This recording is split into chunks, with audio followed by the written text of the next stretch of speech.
අද අපි කතා කරන්නේ කොහොමද A level class එකක් තෝරගන්න කියන එක. මගේ අයිඩියා එක අනුව නම් ඔයා මෙන්න මේ කියන key points ටික අනිවාර්යයෙන්ම බලන්න ඕන. පළවෙනි එක තමයි කොච්චර කාලයකට කලින් ඒ සර් ක්ලාස් එකේ සිලබස් එක ඉවර කරනවද කියන එක. නිකමට හිතලා බලන්නකෝ. මම අද දවසේ ඔයාට පාඩමක් කරනවා. හෙට දවසේ ඔයාට ඒකෙන් එක්සෑම් එකක් දෙනවා. ඔයාට කවදාවත් ඔයා ඒක මාස්ටර් කරලා නැති හින්දා ඒ පාඩම ඔයාට හොඳටම පුළුවන් වෙලා නැති හින්දා අවශ්‍ය ප්‍රමාණයට ගණන් හදලා නැති හින්දා අනිවාර්යයෙන්ම ඔයාට ඒ පාඩම කරද්දී ඔයා ස්ට්‍රගල් එකක් කරනවා. ඉතින් ඒ හින්දා මගේ අත්දැකීම අනුව අවම වශයෙන් මාස 3කට කලින්වත් ඔයාගේ සිලබස් එක ඉවර වෙන්න ඕනේ. එහෙම වුණොත් තමයි ඔයාට මේකෙන් ඉහළ ප්‍රතිඵල ගන්න හම්බ වෙන්නේ. දෙවෙනි පොයින්ට් එක තමයි වැදගත්ම. මොකද මමත් ගුරුවරයෙක් හින්දා. නිකමට හිතන්නකෝ අවසාන කාලේදී අපි හිතමුකෝ A level වලට මාසයක් වගේ තියෙද්දී ඔයාගේ ක්ලාස් ඩේට් එක සඳුදා. හැබැයි ඔයාගේ සර් දානවා ක්ලාසස් සඳුදාක් දානවා අඟහරුවාදා දානවා බදාදාක් දානවා දවස් 3ක් විතර ඔයාට ඒ සබ්ජෙක්ට් එකට ක්ලාසස්ම විතරක් තියෙනවා. එතකොට ඔයාට තව සබ්ජෙක්ට්ස් දෙකකත් මේ වගේම වෙනවා. ඉතින් හිතන්නකෝ ඔයාට self study කරන්න ටයිම් එකක් තියෙනවද? papers කරන්න ටයිම් එකක් තියෙනවද? පැහැදිලිවම අන්න ඒ තත්ත්වෙදී ඔයා මාර විදිහට ස්ට්‍රෙස් වෙනවා. ඉතින් ඒ හින්දා ඔයා හොයන්න ඕන දෙවෙනි දේ තමයි ඒස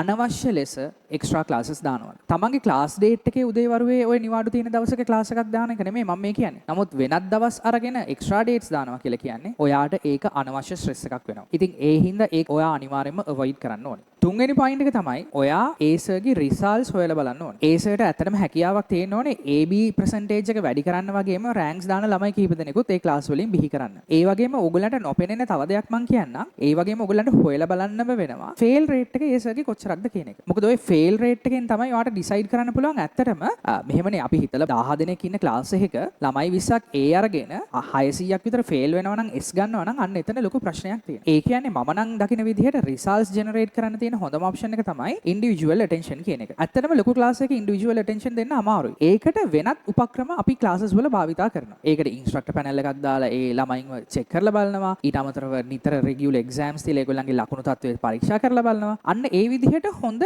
ප්‍රෝග්‍රෑම් එකක් මේ ක්ලාස් එක ඇතුලේ තියෙනවද කියන එක අනිවාර්යයෙන්ම ඔයා ක්ලාස් එකක් තෝරද්දී හොයලා බලන්න ඕනේ. හතරවෙනි කරුණ තමයි කන්ටෙන්ට් එක හරියට උගන්වනවද කියන එක. දැන් නම් ඕගොල්ලෝ අප්ඩේටඩ් ළමයි අපේ කාලේ අපි ඉගෙන ගන්නවා වගේ නෙමෙයි. ඕගොල්ලන්ට තියෙනවා රිසෝස් බුක් ඊට අමතරව වෙබ් ඇක්සස් ඒ වගේ ඔයාට මේ සර් උගන්වන පාර්ට් එක හරියද වැරදිද කියලා චෙක් කරලා බලන්න ඔයාට ඕන තරම් ඔපචුනිටිස් තියෙනවා. ඉතින් හැමතිස්සෙම ඔයා චෙක් කරලා බලන්න ඕනේ අධ්‍යාපන අමාත්‍යාංශයෙන් නිකුත් කරපු පද්ධතිය ඇතුළත මේ සර් උගන්වන්නේ. ඊට වඩා අඩුවෙන්ද උගන්වන්නේ කියන එක ඔයා අනිවාර්යෙන් චෙක් කරලා බලන්න ඕනේ. ඒ වගේම සයන්ස් මැත්ස් වගේ STEM සබ්ජෙක්ට් එකක් ඔයා කරනවා නම් තව වැඩිපුර පොයින්ට් එකකුත් ඔයා කන්සිඩර් කරන්න ඕනේ. ඒ සර් හොඳ පේපර් ක්ලාස් එකක් කන්ඩක්ට් කරනවද කියන එක අනිවාර්යෙන් ඔයා බලන්න ඕනේ. මොකද පේපර් ක්ලාස් එකකින් තමයි සාමාන්‍යයෙන් මැත්ස් වගේ විෂයක ඔයාගේ ලකුණු තත්ත්වය ගොඩක් වැඩි කරගන්න අපිට chance එකක් තියෙනවා. ඉතින් ඒ හින්දා ඔයා STEM සබ්ජෙක්ට් එකක් කරනවා නම් අනිවාර්යයෙන්ම පේපර් ක්ලාස් එකක් තියෙන්න ඕනේ. ඒ සර්ට හොඳ විධිමත් වැඩසටහනකට ක්‍රියාත්මක වෙන්න. ඉතින් සමරයිස් කරලා කිව්වොත් එහෙම ඔයාව ස්ට්‍රෙස් කරන්නේ නැති සිලබස් එක ඉක්මනට ඉවර කරන, ඒ වගේම රෑන්ක්ස් තියෙන, හොඳ රිසල්ට්ස් තියෙන, ඒ වගේම හොඳ පේපර් ක්ලාස් එකක් කරන, ඉන්ඩිවිජුවල් ඇටෙන්ෂන් එකක් දෙන, නිතරම එක්සෑම්ස් තියෙන හොඳ ක්ලාස් එකක් සිලෙක්ට් කරගන්න. එහෙම වෙලා විතරක් මදි. අනිවාර්යෙන්ම ඔයා වැඩ කරන්නත් ඕනේ. අන්න එහෙම කරොත් එහෙම ඔයාට මේ A level journey එක ඉතාමත් හොඳින් සාර්ථකව අවසන් කරගන්න පුළුවන් වෙයි. එහෙනම් තවත් දවසක හම්බෙමු.